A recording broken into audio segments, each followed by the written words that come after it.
We're given an amazing opportunity to feel something, to care about something, to advocate for something. Yes, it is overwhelming. Get over yourself. I'm sorry. You're overwhelmed. Snap out of it. Go have a walk. Think how you can be useful to somebody else and kind of leave yourself.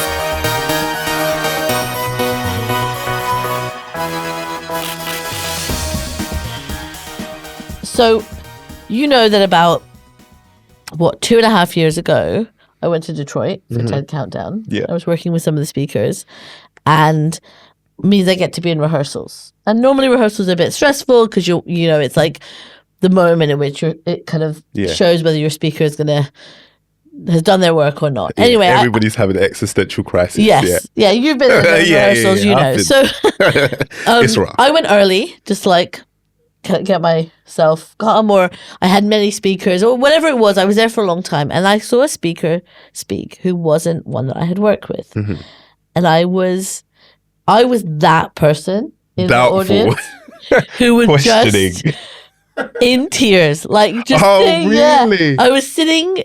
There's an empty theatre. There's like 5 other TED coaches there in the front. I'm in the back like a loser, just like in tears. Being like, no one look at me. Because I was so moved by this. I had all the feelings. And so then it's incredible to me that fast forward 2.5 years. We're good friends. Friends. Were you the speaker? Yes. A plot twist. A plot twist. I didn't even realize. And Ben also knows this about me. Sorry. Hold on. Thanks.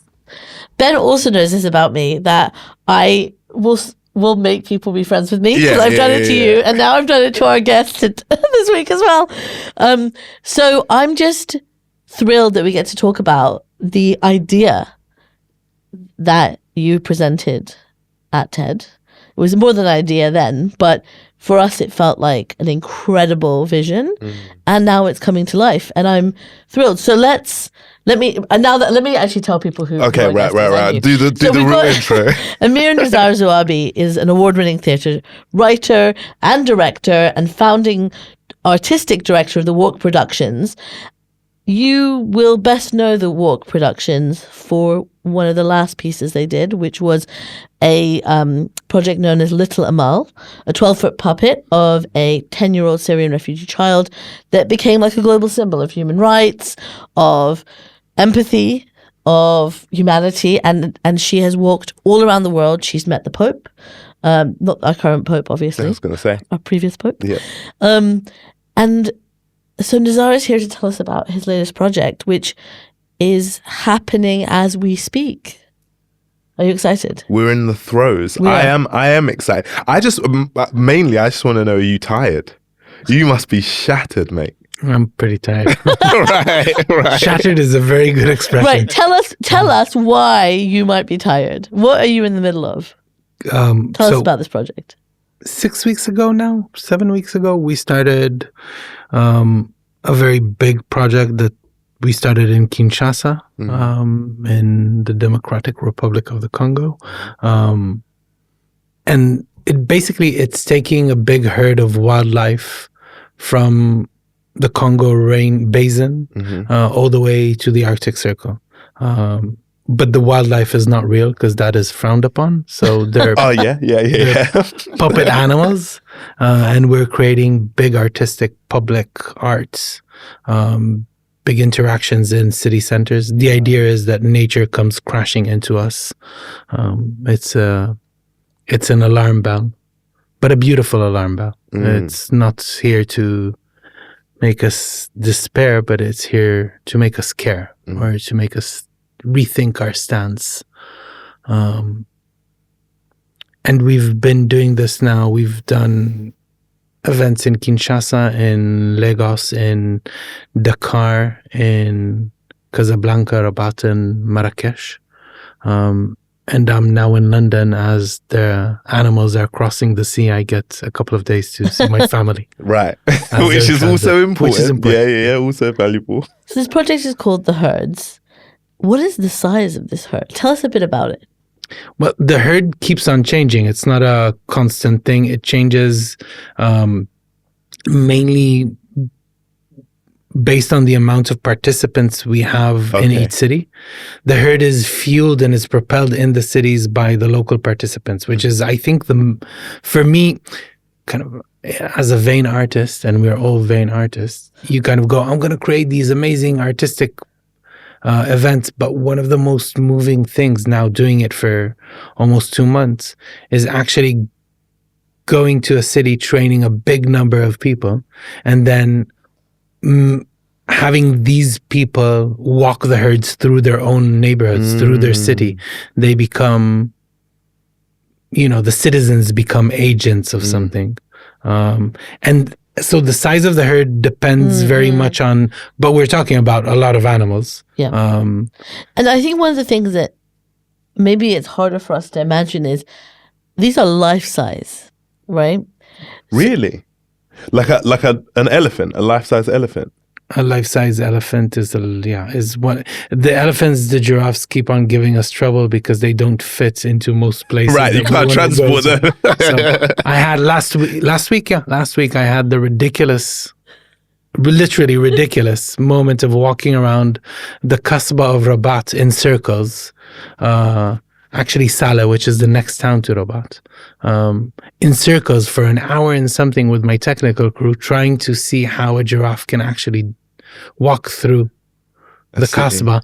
And eventually we just gave up because the Kasbah was not designed for giraffes to walk in. I was really pissed off, but we had to go, okay, there is no giraffe in this event because it's impossible. Lay it down and put it on wheels. Yeah, carry it sleeping. But so some of it becomes very funny, like trying to fit a giraffe through a Kasbah, through the small alleyways of a Moroccan souk. Yeah, tough. But it is kind of, the premise is nature is invading our daily mundane rituals, days. You sit in a cafe and suddenly an elephant runs through. Wow. And so is the concept, is it like they're visiting, or is it like they are migrating? Are they trying to escape a climate crisis? Like, what brings them to this? Is there a narrative that's running through it? The kind of the grain of it is, one day in the rainforests of the Congo, a group of animals perked up, felt that something inherently is wrong, and started running. And as they run, more and more animals join them. More and more animals are coming out, and they're running. They're just invading our cities on the way to safety. Right. And safety will not be found. They'll keep on going until they reach Nordkapp, which is the cliff at the end of Norway. Wow. That's the image we're working with. Right. Again, in each city, we're co-creating, co-authoring artistic events with some of Europe and Africa's best artists. So we're creating very specific interactions, but underneath all this, underneath these interactions, these events, the idea is they are fleeing for life and they're fleeing from us. Right. Right. So you must feel like Noah. Like, do you feel like Noah's Ark without the boat? I feel like the pigeon in Noah's story. If anything. Right. Like the dove that goes back and forth. Yeah. If anything, I'm a pigeon. I think that what I got interested in Little Amal and subsequently in the herds is taking theater out to the streets and creating big public art events that are theatrical, that have a story, that are visceral, that are physical, that are participatory, that are relying on citizens to become part of them. Because I stopped believing in my art form as a thing that only exists in middle class, upper class, rich circles where you go pay £100 to see a show. A ticket, yeah. Where the people that look like me and like you are not there around not you. Invited, yeah. So this is I have to you have to tell this story, please, because after like a year or so of knowing you, I asked you. I remember we were at this event, this networking event, and you and I are not great at networking, so I'm rubbish in networking. So we hang out together and talk to each other instead. And I asked you, how on earth did a Palestinian playwright and author get to the Young Vic, get to London, get to New York, get to doing this? How did you manage it? And you told me this great story. You know, luck is the residue of design. That's what they say, but I think luck is just luck. Sometimes fortuna comes knocking. I was a very young director. I was directing my first proper production in a small theater in Ramallah. When the second intifada broke, and the second intifada was very violent, nothing compared to the genocide that's going around today. And what's happening today is on a completely level of its own. But at the time, it was a war has started. And it was quite violent. For the civic population in Ramallah, it was violent. I was in the middle of rehearsals when all my actors left because it became unsafe and the theater was closed. I was 20, almost becoming 21, and like most 21 years old, I was stupid and reckless, and I went, we're opening the theater. We have to keep the theater open. And I did. I basically went, you either give me the keys or I crowbar the doors, but we're opening the theater. Yeah. And I invited everybody I knew and everybody that worked with me to come and spend time with me in the theater. And I went, come, we'll spend time, we'll write something, we'll talk, but I can't sit at home while this is happening. Right. And the first result out of this experiment was a week later, where we arranged some chairs on a stage, and some of the actors that worked with me, some poets, some musicians that came and spent time with us, almost did the only thing we could do, which was share space together and talk about what we're going through. And the theater was jam-packed. It was full like never before, because everyone had the need to become a community, had the need to be together in this really weird war that we found ourselves in. Right. And as this finished, everybody told me, are you doing another one next week? Can you do another one? We need this. So I did another one. And I think after 3 or 4, I became, because vain artist, like we said, I went, okay, I'm greedy. Can we have some lights? Can we have a set? Can we think of this as a narrative? Yeah. And within 2 or 3 evenings, it was structured like a theater show. And I think that after 5 or 6 of these repeated, and every time we'd churn up new materials, we'd think differently. I had 2 rules in the rehearsal room. One is, we don't hate anyone. Anger is futile. It's boring on stage. We hate everyone, but can only go so not far on stage, because then it's futile. You're angry. Okay, great. And we're not victims. We don't whine. And the minute you take these 2 out of a very intense political situation, humor comes in, poetry comes in, imagination is. So very quickly, these evenings, these very simple evenings, became more complicated theater shows. And I think they were mainly honest, which made them very powerful for our community. Right. Because there were a lot of expats. There were a lot of foreign aid workers and UN workers in Ramallah, because Ramallah is the bureaucratic capital of Palestine. Jerusalem is the heart and the capital, but Ramallah is where the bureaucracy sits. I started doing one of the evenings with really bad surtitling that I'd do on the computer very quickly. Yeah. Just so they have a way into who we are. Yeah. That isn't vilified. And a lot of them started coming. And I think after 7 events, walking out of the theater, a curly-haired woman full of good intention came up to me and said, this should go to London. You should take this to London. Wow. And I was like, great. Thanks for your input. Yeah. Good advice. Yeah. It doesn't work like this, unfortunately. And she said, no, this should go to London. I went, that's really nice, but it doesn't work like this. Yeah. And she went, no, it does. I'm Elise Dodson, and I am the head of the international department in the Royal Court. Wow. And I think 3 months later, we were performing in the Royal Court with this piece. Wow. And this piece became a piece that went everywhere. And I think it was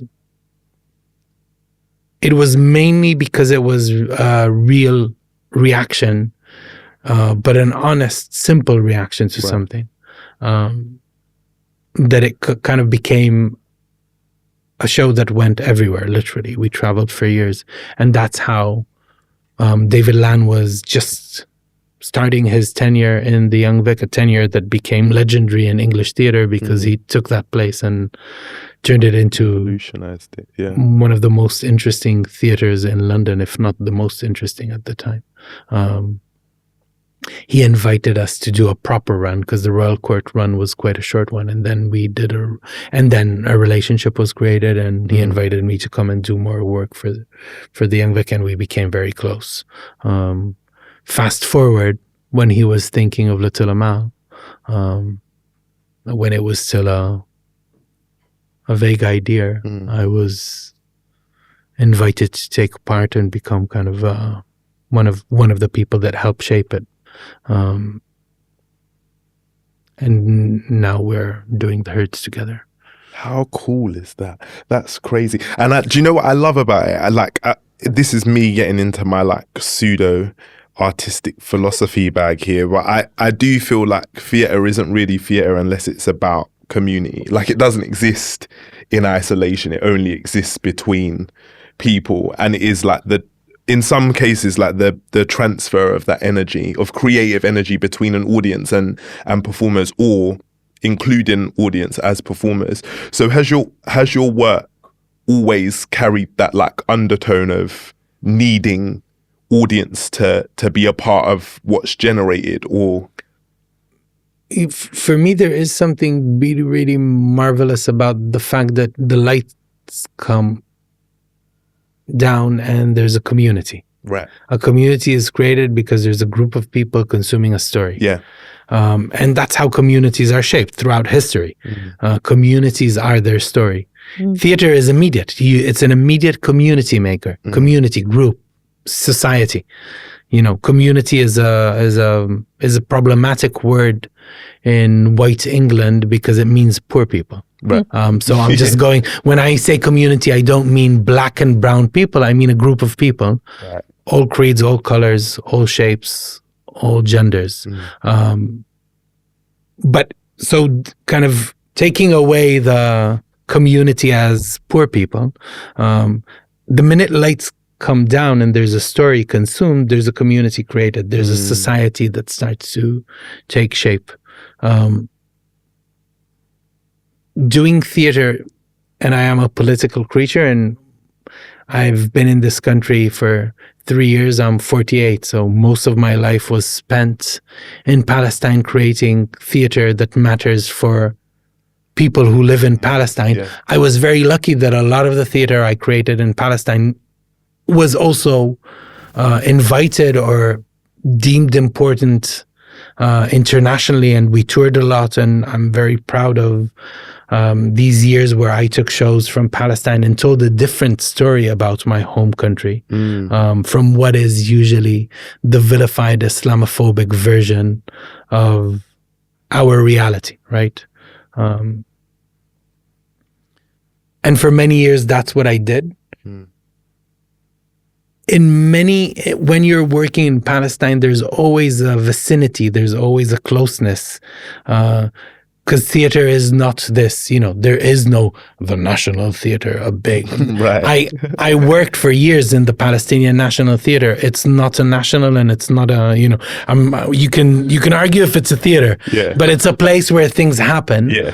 It's alive, it's kicking, it's hungry. And for me, that's more important and more sexy than the big, rich establishments. Right. The rich establishments are great. We don't have the abilities. So something else kicks in, and this something is raw and very close to the surface. I told this recently to David, actually, because we were talking, and I went, one of the biggest revolutions I have, the revolutions, was I was performing a piece by our incredible poet called Mahmoud Darwish, who's probably one of the most important poets of the 20th century. And I'm saying this with no patriotism to a fellow Palestinian, Right. but with sheer envy of the ability of a wordsmith to write on that level.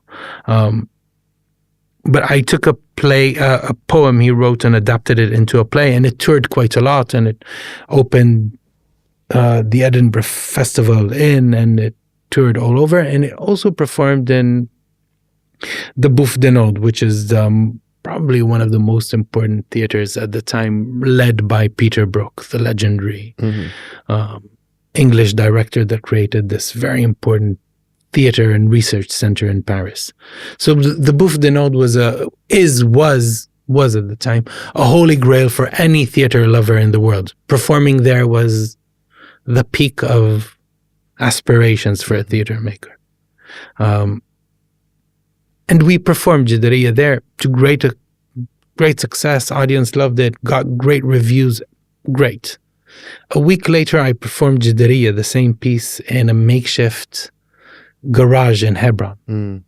And that was one of the most important performances I did theatrically, because in that garage, and literally, when I say garage, I mean a place where they repair shops. We had to take the cars out, right, where they repair cars. We had to take the cars out and put a tarpaulin on greasy floor in order to perform there. Right. But what was stunning to me was that the chic Parisians, and the Bouffe is the very, very sophisticated Parisians, and the community in Hebron, one of the harshest places in Palestine, in the West Bank, reacted to the show exactly in the same places, exactly the same way. The big difference is when the show ended in Hebron, 250 people just walked on stage to hug the performances and try and feed them by force. Literally, there was an argument of, you're coming to my house, you're my guest tonight. But it was life-changing for me, because you go, yeah, okay, so you performed in the most important theater in the world. At the end of the day, it's the same. It's the same. Art does the same thing. It's the same dialogue with the audience. Yeah. If it's accurate. And that was an important moment for me, because it kind of, it made me confront a bit of my own vanity. I want to be the successful artist. I want to talk with the audiences in the West. I want to tell them. But actually, when you're talking to your own community, there's depth there that is crucial. And I'm not living in Palestine for the last 3 years, complicated as it is. Comes with a price. So I'm trying to keep the honesty of the engagement. Yeah.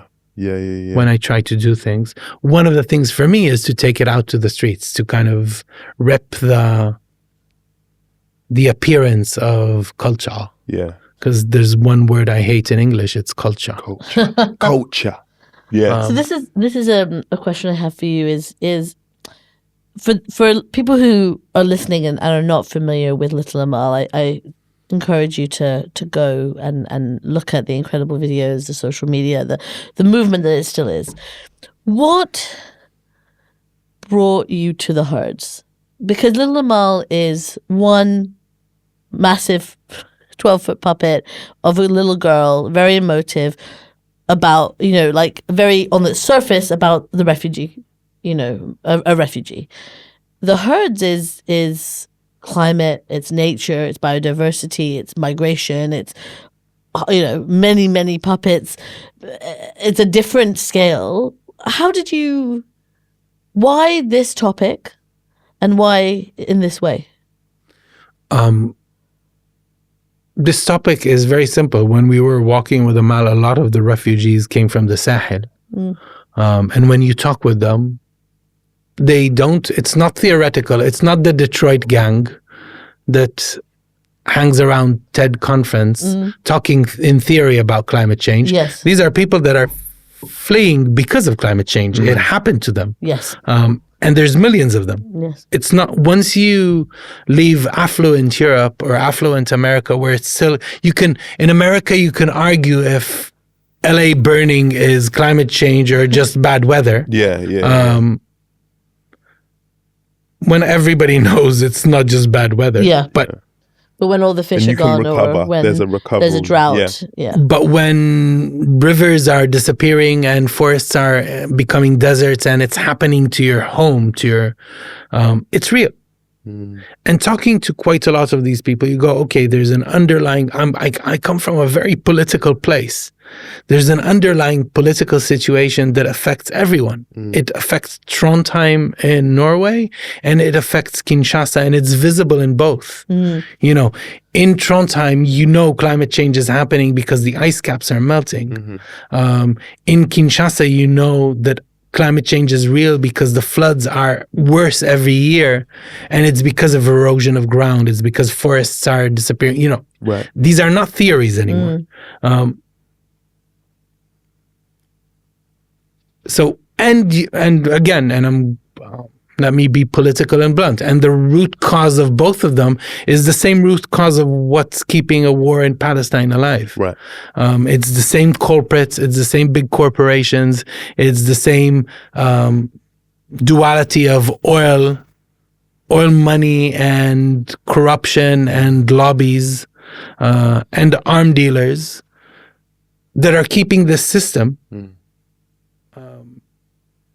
And for me, it's the same. It's almost the same argument. It's the same.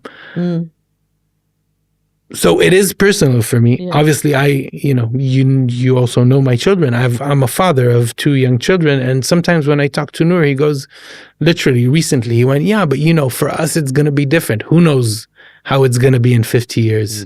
And I mean, in what way? Technology.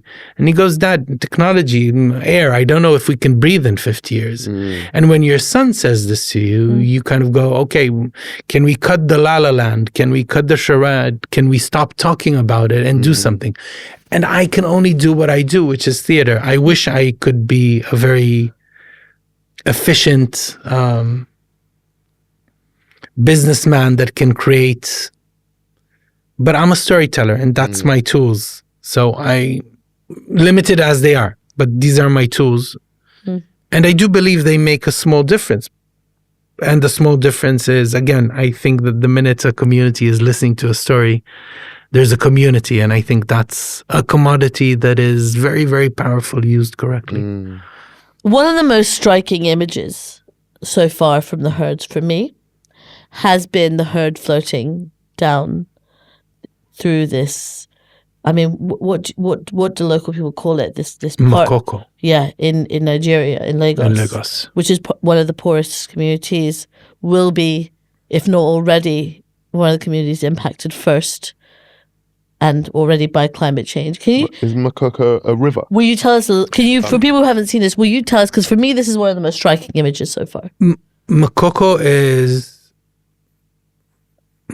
incredible because Makoko is basically it's a very poor community that's been living its life because of lack of land, so they basically took over the lagoon, and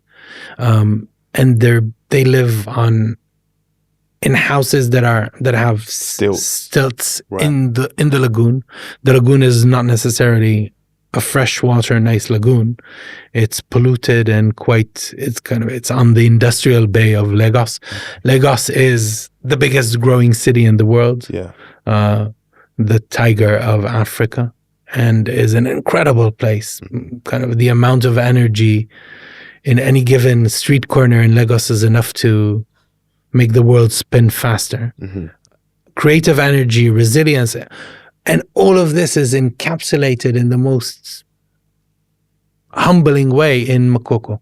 A really poor community, but an incredible resilience, incredible sense of adaptivity, incredible sense of ingenuity. Every small boat is a hairdresser or a shop or a sandwich shop, and there's a whole economy on the water.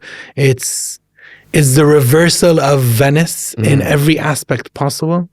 And I'm proud that my project goes to both to Makoko and to Venice.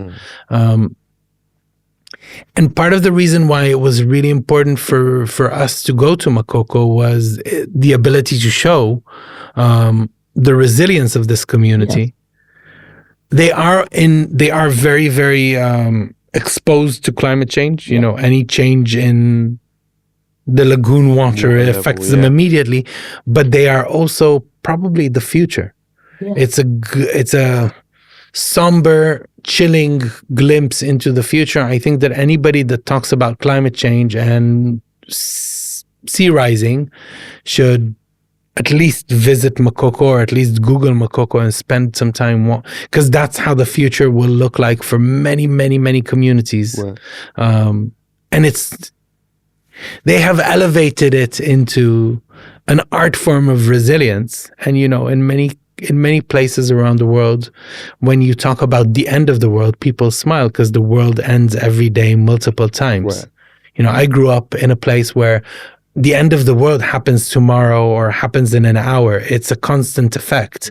In Nigeria, in many communities, the concept of the end of the world is kind of, okay, so it ended Tuesday morning. It ended half an hour ago. It will end in an hour again. Yeah. It's okay. But this constant Sphinx-like ability is why I actually honestly think that all the good climate solutions will come out of Africa. All the resilience comes from the global majority. And I think it's something that we need to speak about more and more. Right now, there's a lot of, I'm shooting to all directions, but there's a lot of kind of, the indigenous communities can teach us something. And I go, the indigenous community should slap us on our face and sit us for a hard lesson, not teach us something. There's a bit of kind of, Orientalism or First Nationalism, which is eroticizing the kind of the First Nations are now, but actually the perseverance, the endurance, the capability, the adaptivity, the fact that if I said this about Tamal, I say this about climate change as well. You know, people say that intelligence is the ability to solve problems. If that is what intelligence is, the most intelligent people are not in Harvard or in SOAS or they're in Makoko. Yeah. They're in the refugee camps of Gaza right now because they're solving real problems all day. And this intelligence in front of crisis is something that we will need very soon. Because right now our intelligence is how do you make sugar sweeter, which won't be very effective soon. How do you buy more crap that you don't really need, will not make you survive the changes that are coming, and they're coming. I'm no doom and gloom. I'm an optimist. I think human beings are incredible in the way they adapt. But I think a lot of the knowledge of how we should adapt, how we should think, how the philosophical stance, I hate English sometimes, the philosophical stance towards these changes needs to change. Right now it's denial or depression. I'm really depressed. I'm really anxious. And I go, yeah, great. Be depressed and anxious. You can be depressed and anxious 5 minutes before it becomes self-indulgent. We have a responsibility to change things. But what are you doing? I think that's questions we need to ask ourselves all the time. What are you doing on the smallest personal level to make this place better? If you think we are one tissue, we're one community. Some of us, a lot of us go, I don't care. I only care about my tribe.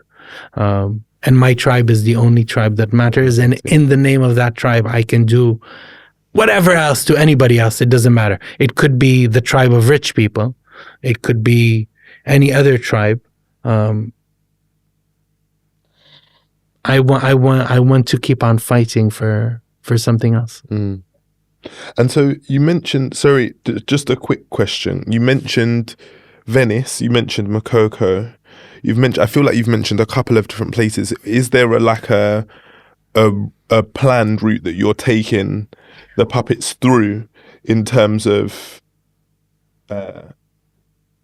Like, how are they traveling? Like, how are you getting them from all of these places to other places? Like, what's the journey that they're going on? And is there like I feel like there's like hidden meanings. I feel like I'm talking to like a real artist, so everything has a meaning and then a meaning underneath the meaning. So is there a rationale behind the route that's being taken with the you're not talking to a real artist. You're talking to somebody who's trying to create something. That's what a real artist would say. That's such a realized answer. There's literally nothing you can say here that won't be flipped against me immediately. Weaponized. The Congo Basin was really important for me. I wanted to tell the story of the Congo Basin. When I learned that this is our second lung, but nobody talks about it, I was shocked. Because you kind of go, everybody's talking about the Amazonian forest, and we should. Right. But there's a forest just as big, closer to us. We have more than one lung. That nobody talks about. It is literally our second half of the lungs. One lung is in the Amazonian forest, the other one is in the Congo Basin. And part of the reason we're not talking about is the deep colonial heritage that comes with this place. The fact that we're still implementing the same colonial tools to rob it. Yeah. Much worse than we're doing to the Amazonian forest. Yeah. So the UK doesn't talk about it because it has a vested interest, and France doesn't talk about it because they're working there, and Belgium doesn't because they're still there. So all this became kind of, we need to talk about it. And again, I'm talking about it in my small, in your way. In my way, which is saying it. And once I understood that the project wants to start there, you go, okay, and they're running away from that. Where do they head? They head north because kind of they're looking for cooler climate. It is also the journey that most of humanity right now is doing. It's making, And what is the furthest north? The furthest north is Cap Nord, is the north, is the Arctic Circle. Which again immediately puts a very strong dilemma, because the Arctic Circle isn't safe. Right. The Arctic Circle is melting, and anything close to it will start feeling the effects very, very soon. And you go, between these 2 points, what's the most efficient route? That's how we chose the route. And you go, that's the route. What's interesting on this line that you just drew on the map, and then you are also opportunistic to some degree, you go, where would I find partners? Where wouldn't I? Some cities that we were trying to cultivate for many months collapsed and never happened. Barcelona is the last one, where after months of trying really hard to get city permissions, every permission we submitted came back as no. And you go, okay, I can't. I'm gonna skip Barcelona. I love Barcelona. I'd love to do events there. They just told me, get lost. Yeah. So some of it is, where do you find artists that are willing to work with you? Where do you find cities that are willing to work with you? Where do you find enough energy to be able to do this very ambitious, one would say silly feat of taking a herd of animals across 12,000 kilometers. You asked about how do they travel. And then I'm conflicted, because there's the theater of the matter, which is they just arrive to your city. It's magic. Yeah. They run through the nights on the hills around Surrey. I don't know what's outside of London. I'm so new here. Sorry, let's say Surrey, and appear in London, in central London, the next day. Right. But there's also a huge logistical effort to do. We don't have to tell the people about that. Like the fact that you can tell how swept up I was by this in Little Amal is that when you told me that there was like we'll just call it logistical elements between the cities, I was like, what, they don't walk? Like, I genuinely thought that you had your puppeteers for Little Amal walking through the night as you were going. We did. And again, if what's more important Is it more important that Santa comes through the chimney, or is it more important to know where your dad bought the present? I go, it's really important that you know the dad buys the present so you can say thank you when he needs you when he's old. But for the meanwhile, for now, let's keep the animals walking through the nights in the hills. But it is that imagination. It is that like way that your brain, I think, fills in these gaps of the story in that way. You know, it's beautiful. I think that one of the things that I find really beautiful about puppetry is that literally everybody that looks at them can see the puppeteers and know that they are not real animals. But for the time they are active in the streets, you react to them as real animals.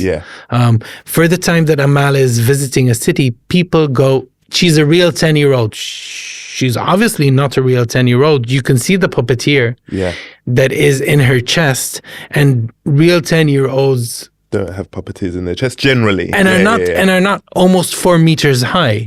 By and large, usually, and they're not made from cane and carbon fiber. You know, there's a lot of reasons why she's not real, except one thing which is stronger than all of these reasons together. In the story that we construct, she's a 10-year-old Syrian girl, and that's enough for people to go, yes, she is. In the story that we accept, that we agree these animals are fleeing all the way from Africa and crashing into our cities. How'd they get there? They get there in trucks. They get there. Yeah, they swim or something. Yeah, they find their way. At the end of the day, they're walking through the night in order to arrive into your city. Right. I'm going to move us on to a topic that you don't want to talk about. Ooh. But we have to talk about it. Sure. Well, I want to talk about impact. I know you hate that word. I want to talk about the climate movement. I want to talk about culture. All things that are like annoying to talk about. But I want to bring us here because I think you and I have talked about this. I've talked about this with anyone who will listen. There is a resistance to acknowledge the importance of things like this, theatre, culture, in the climate movement. And yet, I think anyone who spends 5 seconds interacting with this project, whether in person or digitally or through listening to this, feels something immediately. And they could read 200 pages of an IPCC report and not know what the hell's going on. So I want to, coming at it from the arts side, what do you, for someone who's skeptical about the importance of culture, art, etc., in addressing the climate crisis, the biodiversity crisis, nature, what do you say to that skepticism? Art is what creates the story that we live by. Art is what changes the narrative slowly for a culture. I think that a lot of the skepticism, and I'll be shooting in all directions again, a lot of the skepticism towards art and culture in the climate movement is because the climate movement is not about climate, it's about money. It's about green economy. But green economy is still pollutive. So a lot of the kind of the stance of, it's art, it doesn't really matter, is because they can't make $1. Which is something I'm encountering all the time. People go, how can you commoditize this? And you go, I don't want to, it's not a commodity. I'm trying to create. Do you think it's because I work on this a lot, and I'm constantly, and I'm basically asking you to give me my arguments next time I'm in an argument on this. But there's this thing of like, look, right now, and by the way, I hear the exact same argument when it comes to climate justice involving indigenous communities. Sure. Because you can't make money off indigenous communities. Right, all of this. But the same thing. We don't have time. It's not the most urgent. The most urgent thing is getting that carbon out of the atmosphere. Everything else is secondary. And I'm curious because I find that infuriating for many reasons. But I'm just curious to know, but I come at it from another perspective. We just saw a madman take the steering wheel. and you saw that 90% of the people that talked about it as the most urgent thing went, actually, it's not that urgent anymore. We can't make money right now. Bye-bye. Yeah. So I think it's time that we call them a spade. yeah, call them what they are. Call them a spade is a spade, or in this case, something else. Yeah. A spade is a rake. So okay, I agree with you. How do we... For the good people that don't understand why culture is important, I go, everything you believe in was created by the culture you live in. Yeah. I come from this historical land, very, very problematic, but in the accumulation of history and story, and there's a reason why these are the same words. My land is maybe the most important and the leader of the world, because we have contributed more mythology, good or bad mythology, right? One can argue that the one God idea is not brilliant, but we have created a lot of mythology on that tiny stretch of nothing between the sea and the desert. That factory of history, that factory of story, is what people fight for, live and die for. Not only in my land, but in Nigeria, in churches, where you walk into a church in Nigeria and you go, that's Bethlehem. I buy bread in Bethlehem. I eat, that's where my favorite falafel place is. Yeah. They're not white there. Well, they're not white there. And they're not white as well. Yeah. But yeah. I think that the kind of the assumption that culture is not really important culture is who we are, really. And culture is accumulative. It takes time. It's not immediate. Right. The urgent argument, it's not urgent. Nothing is urgent, and everything is. Telling the story from a different perspective, making people care is urgent because you need them. You need them to become your partners, to lead a movement, to take part. If you tell me again about 1.5 degrees, and we've been saying it for years. The climate movement has been talking about these things for years and about carbon. People don't care. They're not interesting stories. They are factually true, factually correct. They're but completely not true. stories. They're completely true, but they're like tin. Yeah. Science is like tin. Yeah, it's real. It's real. You can stand on it. Everything you throw on it bounces back. It doesn't echo. It doesn't vibrate because it's fact. And facts, like we know, is the easiest thing to manipulate. A story is harder to manipulate than a fact. An emotion is easier to create. But once it's in you, it's a belief system, you care about something. It becomes a very, very, very committed thing. A fact, you know, you don't know, you Google it. We don't really care about these things. The science only takes us that far. It's true. And if you're not an American president, you know it's true.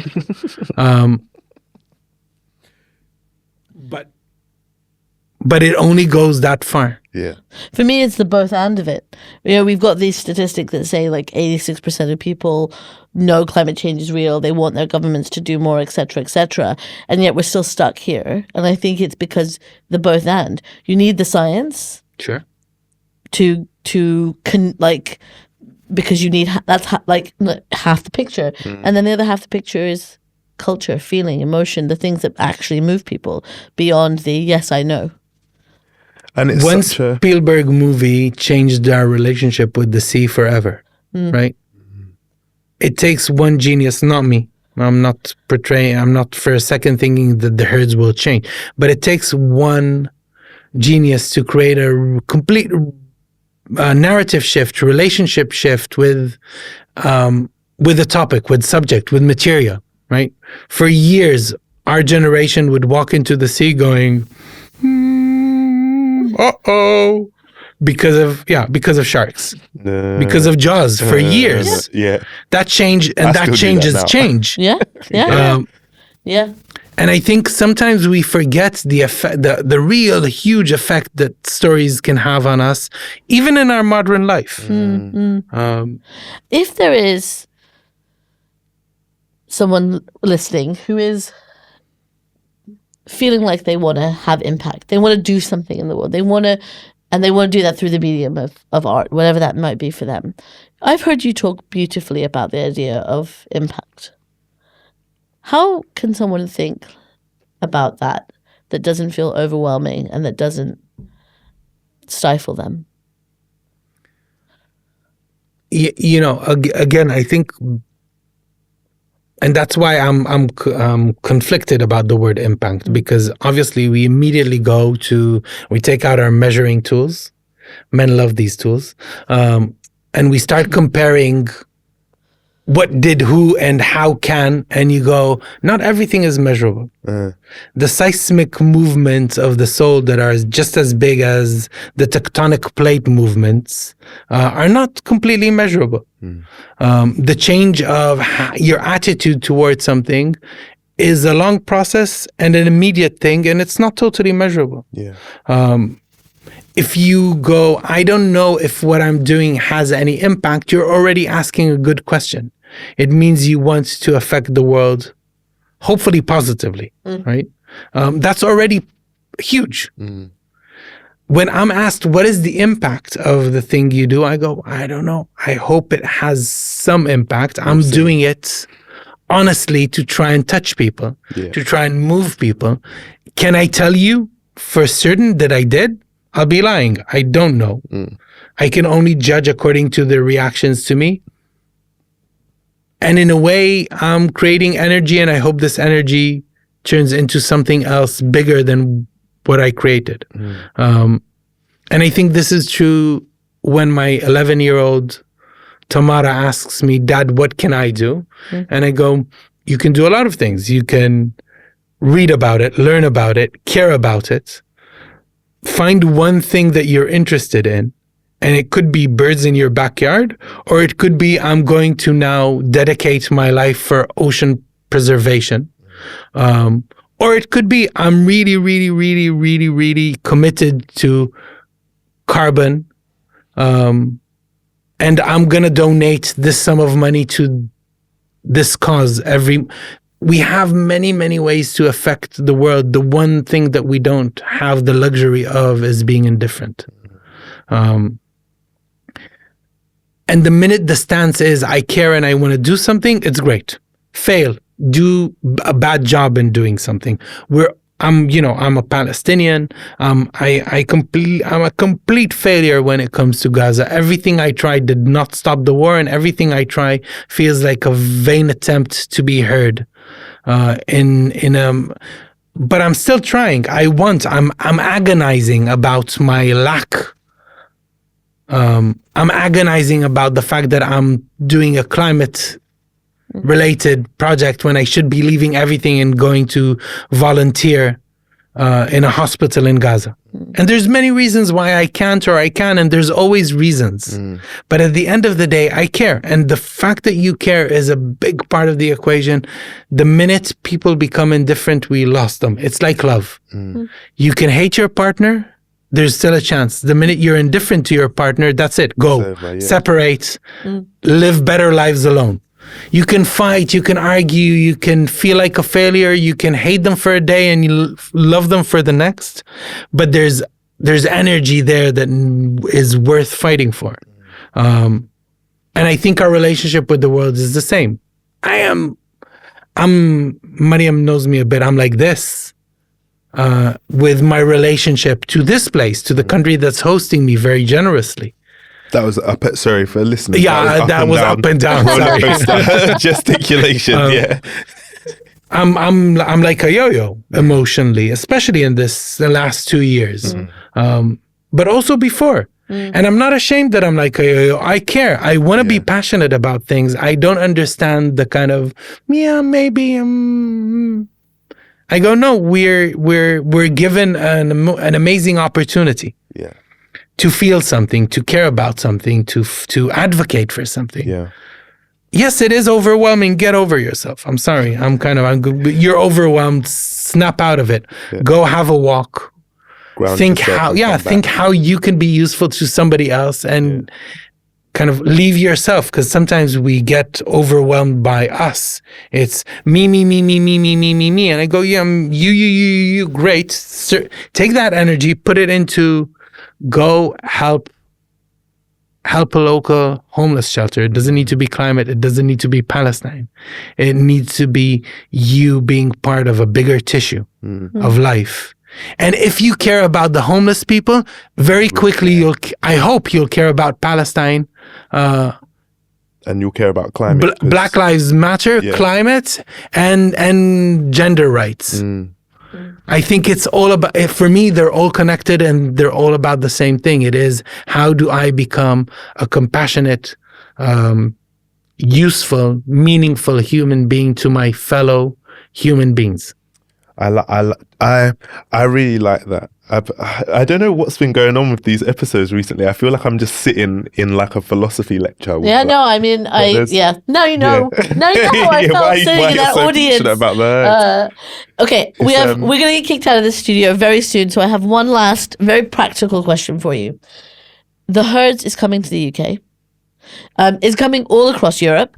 So I would say, please go to thehurst.org and check out the route. All the dates are listed, but you're coming to the UK. You're going to be in London from the 27th to the 29th of June and Manchester in the vicinity from the 3rd to the 5th of July.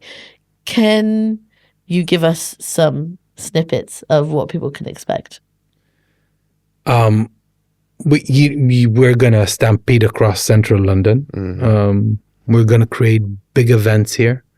Go to the website, see where they're happening, make sure you're there, because we're only going to do this once. We're in different parts of London. Yes. Some of the events are very big. Some of them are more intimate. There's something that will fit your vicinity somehow. But we're going to be, it is what it is. It's a herd invading London. We're going to be in multiple locations, working with different partners across routes. It's going to be, and it has been in Kinshasa, and it's going to be something that you'll only be able to see once. And yes, you can see the videos we create on Instagram. They are fantastic, and our social media creator is incredibly talented. But it's not the same like having a giraffe stampede near you, or having to move out of the way for a kudu. So yeah, go to the website, see what they are. We're in Manchester. We're opening the Manchester Festival, and we have events in Manchester and in Greater Manchester. But look at the website. You might be in a vacation in southern Spain and suddenly bump into us. You might catch them, yeah. And I would say also, on the website, if you check under the education tab, there are these incredible education packs you've built for schools where, people can delve into the habitats and the animals in 5 or 6 different locations. We spent, because my friends and I are very, very cool, we spent Easter. Because in addition to the education, you've actually, which is incredible, the team has put together the designs for making some of these puppets. So we made a pangolin over Easter, and I have to tell you, I adore it. Out of what? Out of cardboard.